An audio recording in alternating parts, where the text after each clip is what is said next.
lifetime before I let you in. No,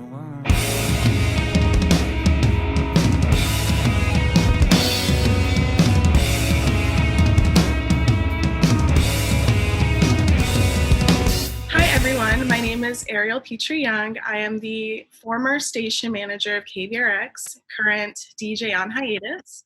And today we have Eric.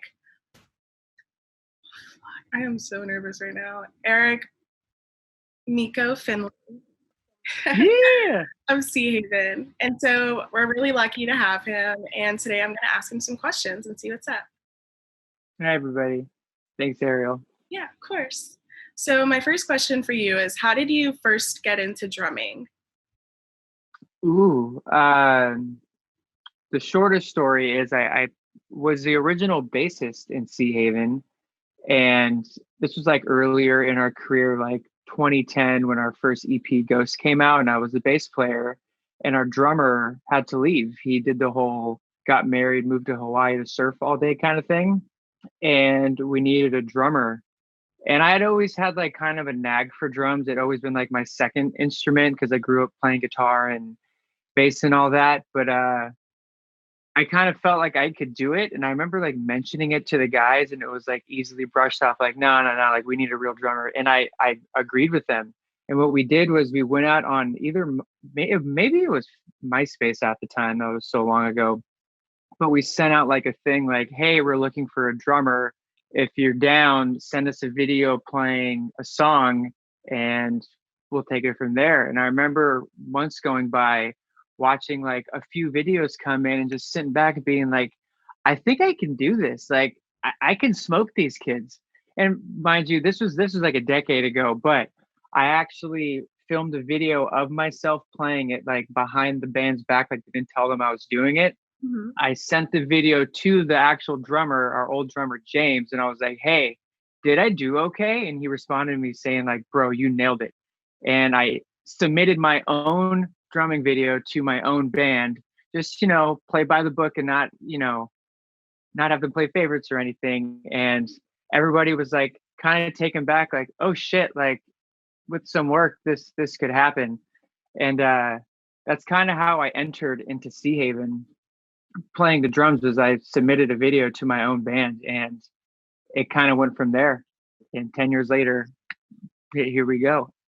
Wow, that's really cool. I never knew that story or anything. I think it's really interesting how bands kind of change amongst themselves, like depending on the circumstances, and you never know where you might end up within your own band. That's really awesome. That's pretty trippy. I forget about that sometimes. So what do you like most about being a part of the drum community?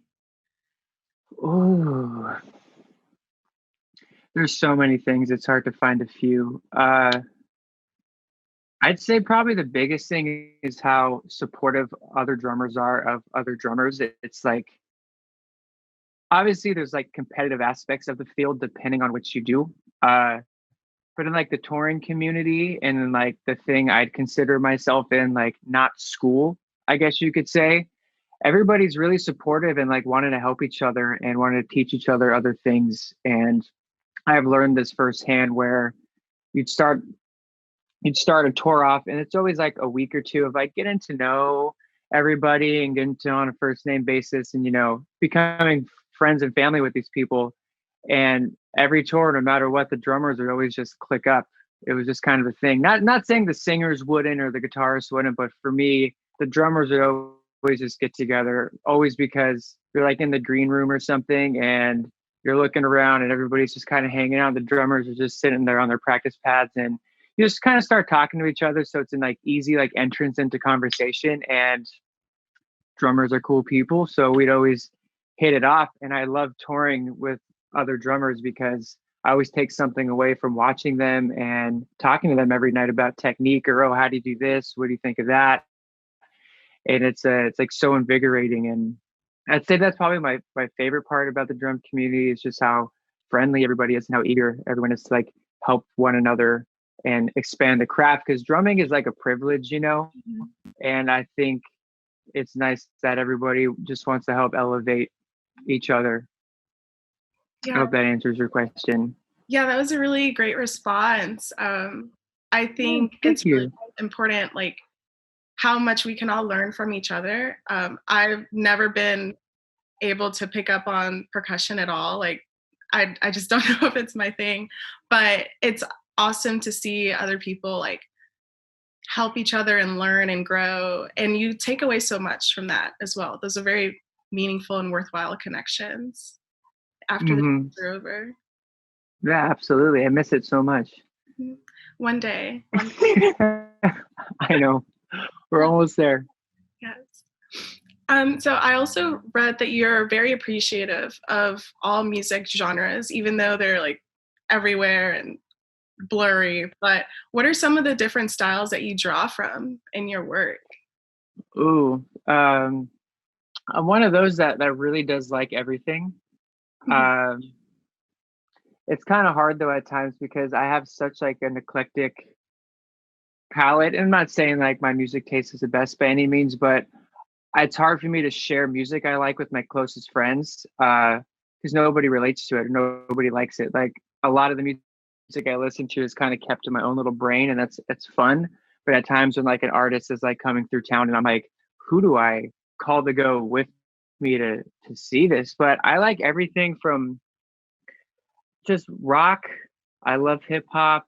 I've always had a really soft spot for anything under like the metal umbrella, like aggressive music, impressive, filled with notes type of drumming. I think that's just because I have a drummer brain now, and like songwriters when they listen to music, they might be focusing on like the song structure and how the song is composed and how it flows and this and that. Like I listen to that and I appreciate that, but when I listen to music, regardless of the genre, my ear goes to percussion and beats and how the drums sound, how they were mixed, and it's just kind of how I am at this point. So I tend to get drawn towards anything that's like percussively impressive and like interesting, you know? But then again, I can listen to artists like Cascade, like a big EDM artist, and appreciate it for like the soundscapes that he creates and like the world he makes you feel like you're in. I don't know if you've heard Cascade before. It's really good stuff. Yeah. So that's good stuff. I listen to a lot of stuff in like the island reggae umbrella. Mhm. Maybe it's living by the beach. I don't know what it is, but when it's hot and sunny out and I'm just kind of like chilling at my house, like I'll put on something mellow and focus on that. And the whole dub reggae style of drumming is very much so its own thing. And once I started focusing on it, I realized how common it is in like pop music, not just reggaeton itself, but just like anything, like the nuances of reggae and dub drumming is everywhere. So I don't know. The whole inspiration thing is really hard to answer because I'll be driving in the car with my girlfriend listening to country radio and like hone in on this drum part and be like, wait, what artist is this? And I'll like Google who the drummer is, and then I'll go down a K-hole and like see what this drummer is and what they do because I love their fills in this one song and how I'll listen to and be like, wow, this is on the radio, but this is like really impressive drumming. Like this is like an actual drummer. And I have classic drummer brain. Like I'm so stuck on that stuff, and it's a blessing but a curse. I think more so of a blessing, but I draw inspo from anything I listen to. It could be elevator music. I don't know if it's drums and has like a beat to it and it's percussive. I'm likely gonna latch on and take something away from it. You know? Yeah, that's a really valuable mentality to have. And um, I think it kind of gets better with time. Like the more time you spend or older you get, even just being able to be open and delving into whatever comes your way. And Absolutely. uh, yeah, that's like probably my favorite part of music discovery and appreciation. Just like if you try hard enough, like, there's absolutely something you can take away from anything you listen. Yeah, you gotta let your walls down sometime. Like I remember, I'm sure you were the same way when we were younger. You would like sequester yourself in a small box of music like your friends thought was cool, and you were like afraid to mention like, hey, like you want to hear this new band, and you're afraid your friends might think it's cheesy or stupid. And I mean, I was that way. Like growing up, I was very self-conscious about the music I listened to and making sure my friends thought I was cool. But as I've gotten older, you just kind of let those walls go down and just like you know, it all just comes up and you start hearing and appreciating so many different things, and you can go to different styles of music to get different things out of it. And it's a really beautiful thing. It's actually my favorite thing ever. So Oh, that's so I'm sweet. sure it's the same for you, and that's why you're here. So Absolutely. cool. So I wanted to ask a couple of questions related to Seahaven. So, Okay. Halo of Hurt just came out like a month ago-ish, last November. So what was it like recording and tracking drums for that record, and how was it different than the past Seahaven records? It was pretty painless. It was quick and easy. I was really, really well rehearsed. Because in the past, and my whole drumming thing's probably been going for about a decade now. And I've had instances where you enter the studio unprepared. And I don't want to say it's like knowingly unprepared. It's just not being arrogant or like, oh, I got this. But you just kind of don't know sometimes the amount of or the level you need to be at to enter a studio and like nail it. Because when you're in the studio, time is money. You're spending a lot of money to be there. And not that I had like a bad experience, but I knew going into Halo of Hurt, Seahaven being dormant for so many years, drumming being the first thing you track when you do a record, and that's for most bands out there. When you go to lay down an album, it's drums go first. I wanted to make sure that I started off our recording experience on a good note. I didn't want to be the guy in the band or the drummer that was struggling to finish their songs and be taking 2-3 days overtime and ruining the morale of the band. So I kind of got in my head early on and was rehearsing those 9 songs like crazy. We'd have like a writing session with the band, like all of us, and let's say we had 6 or 7 songs done at that time. When everybody would leave that night, I would stay by myself and I had like a notepad with the tentative track titles of all the songs, and I wouldn't leave until I played each song to click only perfect 5 times. And sometimes they'd be there till 2 or 3 in the morning. And I got this inspiration from a story I read about Kobe Bryant, about how even after games that he would win, he would stay and would not leave until he shot 25 free throws in a row. And that stuck with me. And I try to harness that mentality. This was before he even passed, so RIP Kobe. But that being said, I was really well rehearsed for that reason. I guess it's fear of failure, I guess, that motivated my ass. And I went to the studio, and it was a 3-day process. Day 1 was like 90% setting up drums, placing drum mics, getting that going. And I remember day 1, we recorded Void. I think I went in order of in which we tracked or something. But we did Void the first day, and then coming into the second day, I think I knocked out like 4 or 5 more songs. And during that process, our bass player, Mike D, ended up just tracking bass with me. I forgot what happened, but it was like early in the day, like we had just started, and our engineer, Ben, had mentioned, he's like, Mike, do you want to just like try tracking bass along with him, see how that goes? And so we got Mike up on the saddle. He was in the room, this big live room right in front of me with his headphones on. And we were kind of like watching each other the whole time. And as soon as we started playing, I think we were doing Moon or Dandelion, one of those two. And he realized how much easier it was for him to track. And I realized how much easier it was for me to track, having like my other like rhythmic counterpart in the band with me. So we did the rest of the album, drums and bass to click only. And it went really smoothly. And the only downside I have to say about that is we were in Omaha for 3 weeks, and I was done after 3 days. And I don't play the guitar. I don't have much to say when it comes to guitar tones. Cody and Kyle, like, they know what they're doing.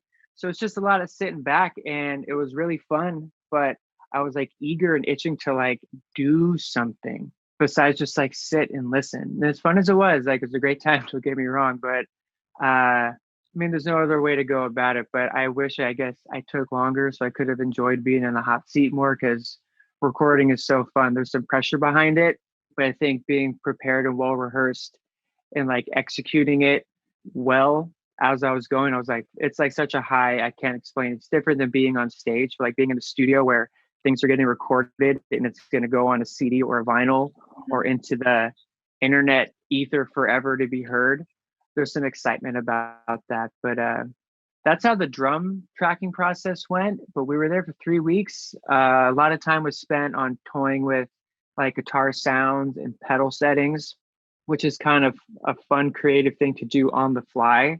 Like we kind of knew like generally like, oh, this should be like a delayed sound for guitar, but to get in and pick the amp and pick which mic goes best with the amp and how far the mic should be from the amp, like there's all that technical stuff.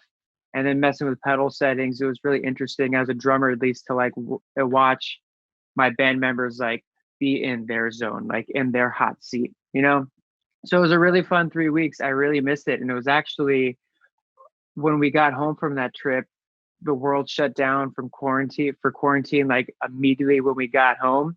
So we were stuck in either in the studio or the house connected to the studio that we were living in. And I remember us going a little stir crazy, just not being able to leave the house. And we always joke about it every now and then, like how funny if we only knew we'd be going home to like indefinite lockdown. We probably would have appreciated that time a bit better. So we got a little bit of quarantine practice by being stuck in a house. But yeah, finished the record in 3 weeks and came home March 5th. And we shut down like a week later over here in California. You're out of Texas, right? Yeah. When did Austin shut down? I remember everything hitting the fan around March 12th, March 13th. Same here. Yeah. Dang. And right now, where were you guys at with the whole lockdown thing? Well, for most of the summer, it was pretty strict. Like, and I lived in like basically downtown Austin, like very close to the university. And Hookem.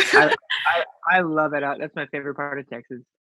I know, right? And now I'm in my parents' like I visited my parents right now back in Dallas, and things are kind of different. But I'm still living in Austin. Things are a lot more relaxed right now. I don't really like it, but there's definitely a long period of time where you could only get groceries like delivered or waiting in a very long line to go into the grocery store. Bars out on the street. It was pretty nuts. Dang. Yeah. It's just wild. I know. Sometimes I got to pinch myself and go, this isn't a dream. This isn't a movie. Like, this is actually happening. You know, it feels like there's a glitch in the Matrix right now. I'm like, there is. It's happening. It's our lives right now. But like you said, we'll get through it. Yes. There's talks of this vaccine going on, and I don't know how people feel about it. I don't want to touch down on that, but there's some hope going on, I guess. There's some hope out there. Yes. Anyways, let's keep going. I just want to ask how it was going out there. No worries.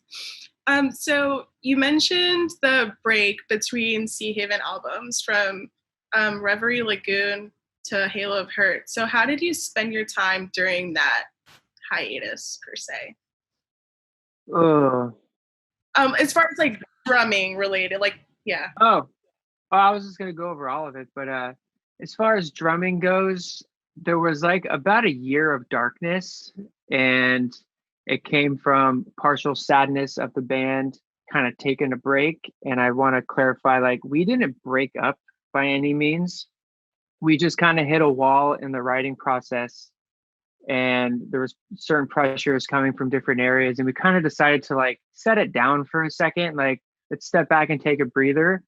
But that happened to be 2.5 years, and it just flew by. And the longer time went on, the harder it was to pick it back up. And we were kind of seeing that in front of us. And it's a really hard dynamic to explain. And I'm so thankful that we got that call for Man Overboard, because it kind of started the engine back up again. But during those couple years, I didn't play for about a year. It was trying to think. This was like 2016 to 2017. I didn't play for a year. I started working at this tequila bar a lot. Like got like a real job, so to speak. I was doing a little bit of traveling here and there, but I was so sad with the band thing. I didn't feel the want to play drums. I'd only played with Seahaven and the members of Seahaven. I've known Kyle since I was 3 years old. I've known Cody since I was 5 years old. I've known Mike since I was like 11. Like, these are my boys, you know? They're my family, and I've only played with them. So it's not like I had other people to go to immediately like jump onto tours or like start jamming with. Like, those have been my only guys. So I didn't play for a bit. I got a call from some friends of mine. They play in a band called Point North. They're a Hopeless Records band. They're like a pop rock, pop punk kind of outfit. And I did a couple shows with them when they first started. And I remember that was the first time I got my sticks back in my hand. And the EP they had me learn was like a punk EP. It was like fast, like a lot faster than I was normally playing. And I remember I hadn't played drums in a really long time. They sent me the EP. Like, yeah, if you want to jam, we got some shows coming up. No pressure. Like, let us know what you think. And I listened to the songs and I remember being like, ooh, like I think I might have bit off more than I can chew. And I definitely did. And I learned from that experience. But I ended up playing a couple shows with them. I remember the rehearsal process was pretty gnarly because like going from not drumming for a long time to then playing the hardest drum parts you've ever had to play was like a big like rude awakening. It was the first time I learned like, yo, if you want to drum, you cannot stop. Like you can take a break like every now and then, but like 6 months to a year, you're like it's like let's say you're like a runner and you build up stamina to go like do marathons and you stop running for a year. You can't expect to go back to that stamina you're at. Your body's the same way with drums because you use your muscles and your tendons and your muscle memories with drumming. It's something I literally had to read about to like actually understand. I'm like, wait, why can't I do this anymore? It's like your body lost it. Like you got to keep up on those movements, you know? So that Point North gig was the first thing I did. And that was in 2017, maybe like a year after Seahaven took a break. From there, that band led me to an opportunity to play drums in like this Warped Tour scene band. And there's a smaller band that was on Victory Records, but they took me across Europe, opening up for Falling in Reverse, which was like an awesome tour to be a part because that's like a big old band. And I wasn't too familiar with them before, and they put on a show. So I got to see that every night. And that being on actual tour kind of like, excuse me, like kick-started my like gusto to like want to play in or out of Seahaven. I was like, fuck, like I forgot how fun this like touring thing was and like meeting fans and being on stage and just like being in a new city every night. Cause I kind of like let that die when Seahaven died. I need to sip some water. Hold on. Anyway, so I played in that band and got home from the Falling run in Europe and then did the last leg of Warped Tour. And I figured that'd be like my last like touring.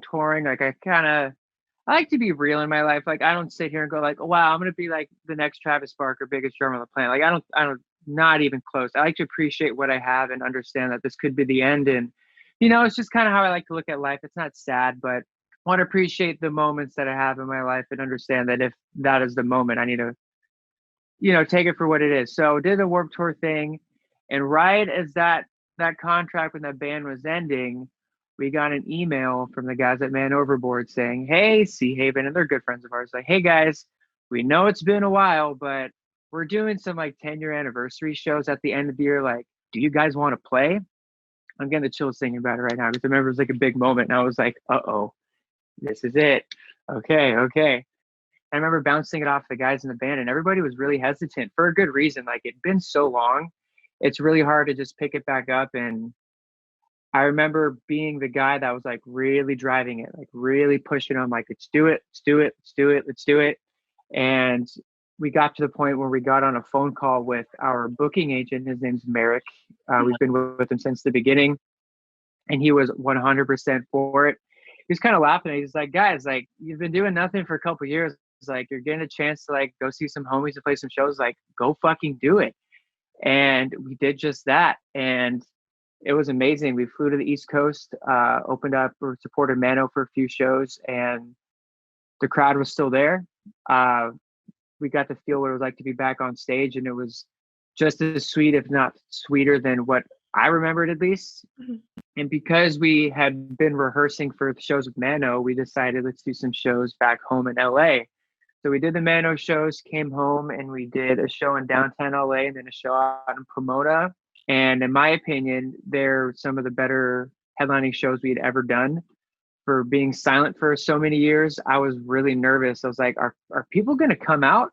Like, we're doing this for, we want to give our fans something after like promising an album and then going black for years. It's like, let's do something. So we gave them some shows and It was a complete blur of a night, just in the best way possible. Like I was stone cold sober. I had every family member come out. Our green room was like overflowing with friends and family because it could have been the last shows. Yeah. And we packed out these rooms. I remember from the second Kyle struck the first chord, the room lit up, and those two shows like definitely like shook us and said like, yo, like people still care. Like you can essentially put out music and someone's gonna listen to it because look at this crowd of people that came here to see you guys, you know? So that's kind of how that came about. Wait, I kind of segued from how I played drums into how the band started back up. But in my life, in the past 3 years, that's kind of where drumming went. It went from like complete darkness, sad, when Seahaven's not playing, what do I do? And I got that little gig with Point North that kind of kicked my ass a little bit. And I got into the Warped Tour Tory band, and that like directly segued into Seahaven, where I've been playing drums full time, maybe for the past 2 years now, like nonstop, no breaks. I practice as much as I can. I'm constantly trying to learn. I'm trying to be better just for the sake of the better drummer I am, the more I can maybe offer to Seahaven and the better I can make Seahaven, I guess, in that sense. I mean, I'm not doing blast beats and going nuts on our songs, but the more well versed and the more verbiage I have as a drummer, the more I can provide to my songwriters like Cody and Kyle and Mike, and hopefully make the most interesting, best Seahaven product. Oh wow, yeah, that was a fantastic answer. Like everything that I was hoping to like take in. So thank you for sharing all of that with me and giving us more Thanks, insight. thanks for listening. Nobody likes to listen to me, so this is really nice. Oh yeah, of course. Like I remember seeing those tweets about like the Man Overboard shows, like just sitting on Twitter in Texas. I'm like, oh my God, this is not happening right now. So it was like, It happened. yeah. It happened. I know. I'm just as excited as you are. Trust me. This is my life. This is what I do. Dang. You know. For sure, for sure. So I guess I have a couple more questions. Lay it on me. What is it like to be a professional musician, especially like how much the scene has changed in the past 10 years and even COVID now? So like, what's it like? Oh boy, I can speak for anybody who does music or is in the industry, whether you're a musician or not, that COVID kind of screwed things up. The only silver lining I see is it might have provided some insight to touring professionals and people in the industry of like, hey, like if that isn't available, what do you do now? Mhm. And in my head, I thought music was a great thing to be in. And I still think it is. But in my head, I said, people will always love music. People will always want to go to shows no matter what. If I can somehow make a living in that sector, I'll be okay. And coronavirus came up and just smacked me in the face and said, no.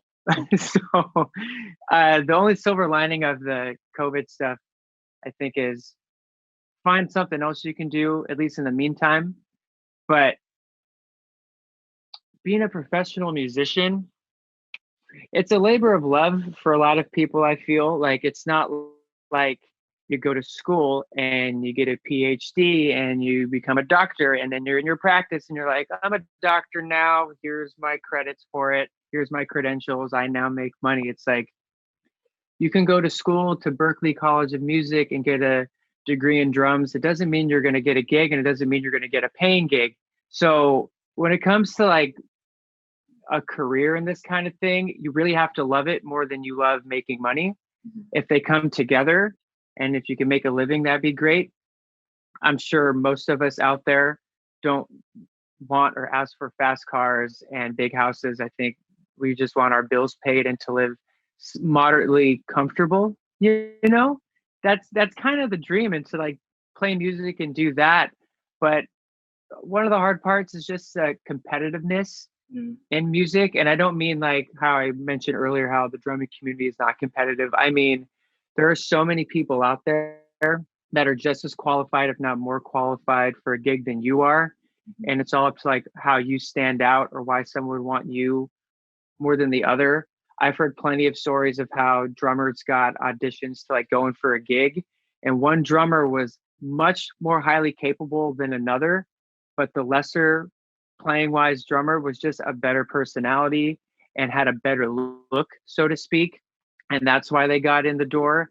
And there's so many factors that like get thrown into it, and you can be so well qualified and get ticked off or like not taken for like the oddest reason. And having like thick skin and just taking it and keeping it over again and keep going for it.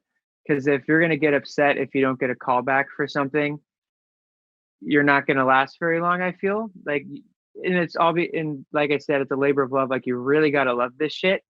You got to love drumming or doing music just by yourself in a room. And if you're lucky enough to have someone want to pay you to do that, then you really made it, in my opinion. That's making it, when someone's paying you a couple bucks to do what you love doing by yourself and no one's watching. But the coronavirus kind of took that away, but people can practice more now. You can't really see. I'll show you right now. I have this like practice set up in my spare bedroom. It has like mesh drum heads on it and like low volume cymbals. So I have a place in my own home I can practice. And this is a total creation from quarantine. And without quarantine, I would have never gone this far. So yeah. Did I answer your question? Yeah, that rocked. Okay, thank you. Valuable insight. Yeah, all me and my friends knew, our college years was going to shows, throwing shows. Like, I initially, like, after I graduated undergrad, like, I wanted to keep working at the bar, work at a record store, like, just do fun stuff, work at a label. But things just kind of blow up. But I'm just riding the wave right now. I got to say, you're on a great path with political science, and I respect the shit out of that. That's awesome. I'm so stoked for you. Thank you. Very cool stuff. Thanks. Yeah, you got it.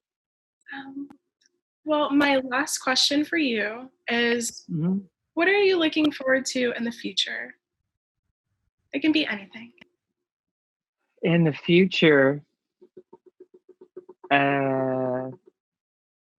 definitely shows and touring and getting back to that. And I'm sure you feel the same exact way. But as like a race of people, I'm really looking forward to what human beings take out of coronavirus. And again, I don't want to get too into what's happened this year as a whole, because there's some shit that went down in 2020. And a lot of it very awful, but in that awfulness, I'm seeing a lot of people stand the fuck up who haven't been before, or take a knee, so to speak. And I think this will all lead to something good. And I think we're on the right path. And 2020 is definitely going to be a year that we're going to look back in textbooks, or we're going to be telling our grandkids about, like, oh, 2020, let me tell you what the fuck happened then. And I think this year is really changing the trajectory of where things are going. I think it's going to be bumpy, as it has been this past year. I mean, but I'm excited for the future of just everything. I'm excited to grow from 2020. I feel like this could be like kind of like a reset for everybody. And this is always going to be a time we're going to look back on. And I don't mean like touring stuff and band stuff like that, but just like the world, like moving past coronavirus and all the shit that happened in the US with,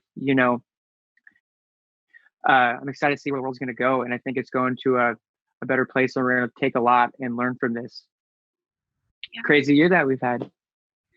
Yeah, I agree. The future is out there, and a better world, a new world is very possible. And I'm excited to work towards. You feel it, right? Yeah. You're part of this too. Political science, that's what we need. I keep talking about this because I'm really jealous, because I never got to go to college, and now that I'm older, like, I appreciate those things. So when I look at my peers like you, I go like, holy shit, like, I'm so stoked for you. So thank you. I so really cool. appreciate that. Like, I just want to contribute to society as much as I can. Like, really. No better way than what you're doing. So thank you. Thank you. And I really appreciate you taking the time to speak with me. This is absolutely a dream, and I appreciate you and your work and the band's work.